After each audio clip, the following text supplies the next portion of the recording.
ரசமா யாருக்கு தான் வைக்க தெரியாதுன்னு கேட்பீங்க.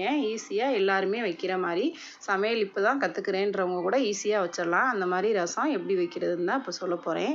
இதை வெறுமனே நம்ம டம்ளரில் ஊற்றி குடிக்கவே ரொம்ப சூப்பராக இருக்கும்.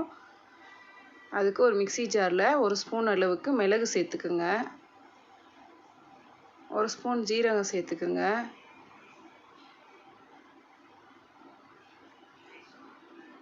2 பச்சை மிளகாய், ஒரு 2 கொத்து கருவேப்பிலை உருவி சேர்த்துக்குங்க, கொஞ்சம் மஞ்சத்தூள்,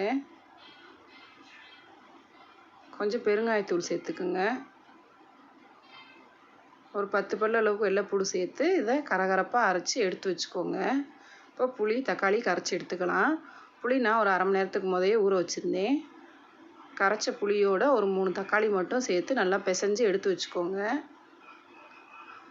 இப்போ கடாய் அடுப்பில் வச்சுட்டு கொஞ்சமாக எண்ணெய் சேர்த்துக்கோங்க, கடுகு உளுந்தம்பருப்பு, கொஞ்சம் வெந்தயம் சேர்த்துக்கோங்க. வெந்தயம் நல்லா வாசனையாக இருக்கும், கண்டிப்பாக சேர்த்துக்கோங்க.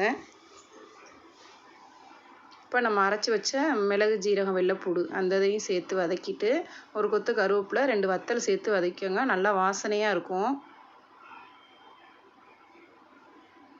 நல்லா வதக்கிட்டு நம்ம கரைச்சி வச்சுருக்க புளி தக்காளி தண்ணியை சேர்த்துக்கோங்க. தேவையான அளவு தண்ணியும் சேர்த்துட்டு அது நல்லா நுரைச்சி வரட்டும். நான் இப்போ துவரம்பருப்பு வேக வச்சு பருப்பு தண்ணி எடுத்து வச்சுருக்கேன். இதில் கொஞ்சமாக கொத்தமல்லி தழை பிச்சு சேர்த்துக்கோங்க. இப்போ நுரைச்சி வந்துருச்சு. இப்போ நான் எடுத்து வச்சுருந்த பருப்பு தண்ணி அதோட சேர்த்துக்கிறேன். உப்பு கடைசியாக சேர்த்துக்கோங்க, முதலே சேர்த்துட்டிங்கன்னா ரசம் ரொம்ப கடுத்து போன மாதிரி ஆயிரும். இப்போ சூப்பரான ரசம் ரெடி ஆயிடுச்சு.